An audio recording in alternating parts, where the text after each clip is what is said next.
Well, Bennett Kessler filed this report. The embezzlement case of Don D and Kenneth Rossi continues through court hearings. The Rossis face numerous allegations involving embezzlement of welfare funds. Now, the most recent hearing was one to consider a defense motion to suppress evidence.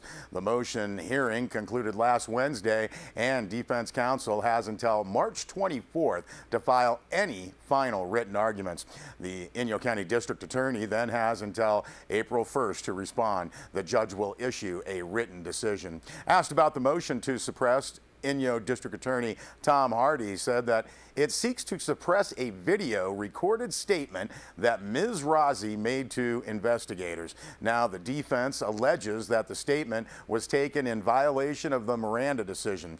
DA Hardy said, quote, "The people's position is that the law is clear that the Miranda decision only applies to situations where a suspect is in custody at the time of the questioning," end quote. Now, in this case, Hardy said Ms. Rossi was not in custody. The interview took place at a county office building, not a police station. Hardy said Ms. Rossi was free to leave at any time, and he said she did leave the building after the interview and was not arrested until weeks later when the investigation concluded.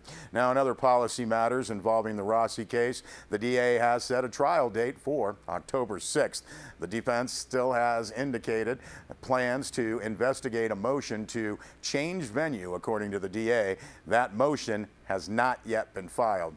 And in a completely separate case, that of Cherie Lebrac, a former Northern Inyo Hospital employee, now that is set for a hearing April 7th. Lebrac faces 32 misdemeanor charges of knowingly accessing confidential medical records without permission. The hearing is on what's called a demurrer, or challenge of legal sufficiency of some of the DA's complaint. Well, Charles James met with DWP officials and filed this report. Last Thursday and Friday, two Los Angeles Department of Water and Power planning officials visited select groups in Inyo County from Lone Pine to Bishop. Now, the groups included local chambers of commerce, school officials, tribal offices, the National Park Service, and others. And this was to discuss the Southern Owens Valley Solar Ranch project. Now, it was good timing considering the visit comes on the heels of the fractious February 26th Inyo County Planning Commission meeting held on the Renewable Energy General Plan Amendment just 2 weeks ago, and within 2 days of the Inyo County Board of Supervisors postponing its meeting on the plan amendment until April after approving an invitation to LADWP to come before it to discuss the Southern Owens Valley Solar Ranch. Now, Assistant Director of Power System Planning and Development Michael Webster and Yaman Nani, the electrical engineer associate overseeing the project for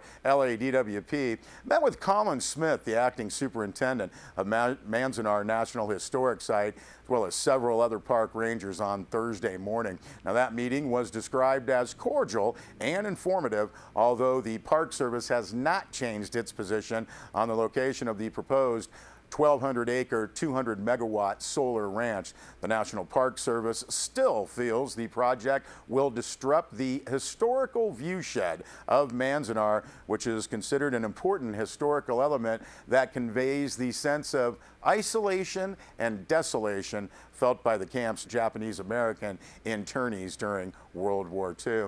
Now, later, Webster and Nani met with Inyo County Superintendent of Schools Terry McAteer and other local school officials. Now, according to reports in response to the workplace opportunity discussion, McAteer felt that LADWP should increase the number of solar utility pre-craft trainees and the number of local jobs dedicated to the solar project to make it more economically attractive. However, the obstacle to the local training and local employment levels seems to rest with coming to some sort of an agreement with the unions in Los Angeles and what they are willing to concede. Now, you can see more on this story on our website, sierrawave.net.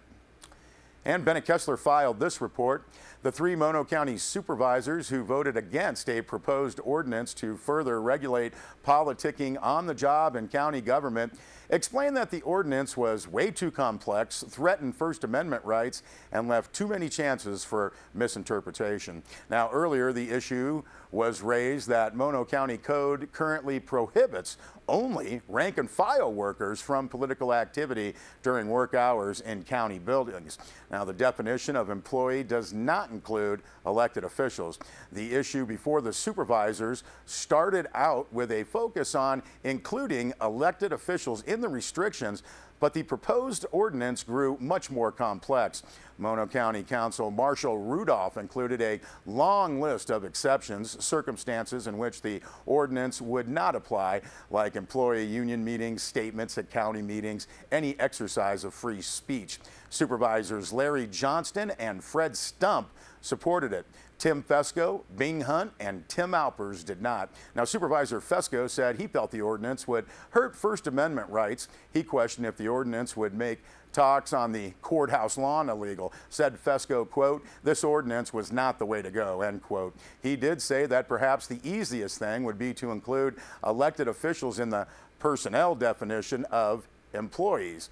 That way, he said, restrictions would be fair. He said he had drafted a letter to the county council about this. Supervisor Hunt said that after a good discussion by the board, quote, "It became clear that the ordinance was very vague and unworkable in a practical sense," end quote. Hunt said he also did not want to, quote, "inhibit the political activities of otherwise honest and ethical candidates for office who are already overburdened with meeting existing regulations," end quote. Now, he said he wants to encourage, not discourage, qualified citizens to run for office. Said Hunt, quote, "This ordinance seems too unworkable with too much subjective discretion given to the district attorney to enforce," end quote. Hunt did say he supports in principle the concept of including elected officials in the definition of employee. Supervisor Alpers said he is not ready to redefine employees to include elected officials. He called the proposed ordinance confusing. For now, he said, it's best not to burn staff time on this. Alpers said the proposed ordinance was complex with too much room for interpretation. He said he would be happy to revisit the issue in hopes that the judgment of elected officials campaigning is solid. If problems arise, said Alpers, the county will deal with it. Well, Steve Searles, Mammoth's bear man and bear whisperer, is jumping right into social media regarding bear awareness. Sierra Wave Media's Rob Gill talked with Searles. Rob Gill here with Sierra Wave Television, sitting with the legendary bear whisperer himself, Steve Searles. Steve, how you doing today? Great, Rob. And I hear you're launching a new web series, or, well, you're trying to get involved on social media. Could you tell us a little bit about that? Yeah, I'm kind of computer illiterate, but we tried to reinvent the messaging. We're using social media, and we encourage everybody to look us up on the web at The Bear Whisperer, or on Facebook, Steve Searles or The Bear Whisperer, and we load a new video every day shot in Mammoth, and you can see a lot of bears. A lot of other wildlife will be featured on these posts, and we're going to put them out every morning. What's the goal of doing these posts now? You know, unfortunately, with the third drought in a row, we're looking for a pretty dynamic year here at this elevation with the wildlife, and we think that this will be a way to keep it in the forefront in people's minds, but also have a venue or a podium to continue to educate the tourists and our guests on how to act responsibly here in our community. And could you tell us about some of your favorite videos? Gosh, we have hundreds and hundreds queued up. We're really excited about showing them, but some are really funny, some are sad, some are scary. They're all over the maps. All right. You scared me. YouTube, our Facebook, Steve Searles has a Facebook, The Bear Whisperer, there's a Facebook. All of them will lead you to the website or to YouTube, so you can look at the whole library of videos that we're showing people. And do you have some bear safety tips that you could give the public right now? Yeah, you know, I think just the biggest tip, just like the sticker, the name of the sites that we're doing, Mammoth Don't Feed Our Bears. If you don't feed them, gosh, the rest of it is kind of secondary. You just don't leave that food in your car, the trash out, lock the dumpsters, start putting those bird feeders away, and you're not going to have any issues as long as you don't feed a bear. Can you speak to the successes of our community when it comes to coexisting with wildlife? Yeah, Rob, I'm you know, so grateful and so proud of all the people who live in Mammoth. Everybody does a great job, and this year is going to be a little bit more of a challenge. Last year and the year before, during the drought, we saw a lot of bears shot all over the western United States, and it's always on the media. There's a lot of attention to it. It's not a good thing. Here in Mammoth, we haven't put down a single one. If we can do that again this year in the third drought, you know, the deepest drought we've ever experienced. What an incredible statement of what a capacity our community has to coexist with bears. And because of this drought, have you seen a lot of bears coming out of hibernation early this year, and have they been getting any trouble around town? We haven't seen any trouble or problems this year. We rarely have problems in Mammoth.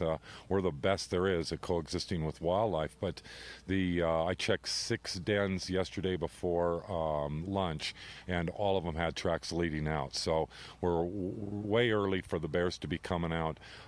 It is going to be busier, and we just want to get in front of that with our community. Great. So if you want to go and check out these great videos and educate yourself, just go to, what's that website one more time, Steve? The Bear Whisperer.